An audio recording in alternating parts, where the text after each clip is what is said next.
Okay, so paano mag-uninstall ng loyalty rewards?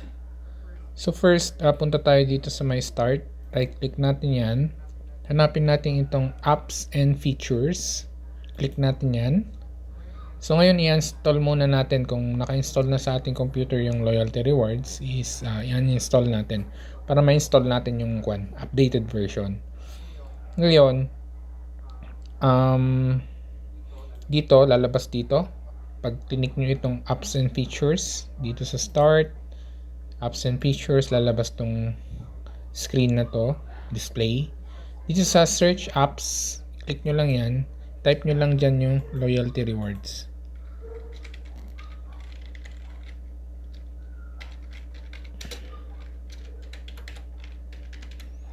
Okay, so yan. Lalabas na siya dyan. Yan. I-click nyo lang dito sa tatlong dot dito. Sa banda rito. Tapos, uninstall. And then, click nyo ulit yung uninstall. Okay, uninstall nyo lang. Yan, uninstall na siya. Wala na siya dito sa list.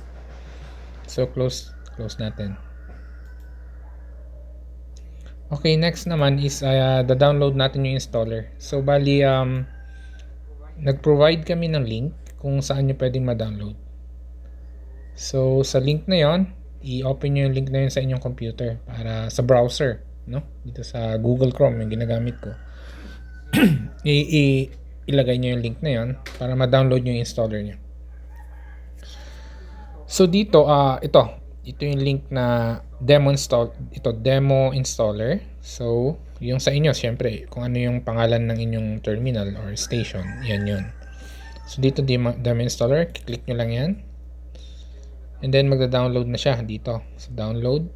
Yan, nagda-download siya. Download in progress dito. Yan. Siya. Okay, na-download na siya. Click nyo lang yan. And then, lalabas ito. So, ngayon, i-click nyo itong more info para ma-install nyo siya. Click nyo yung more info, yun, lalabas na itong run anyway. Click nyo yan.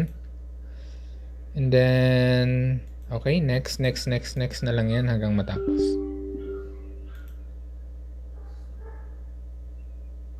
Okay, so close.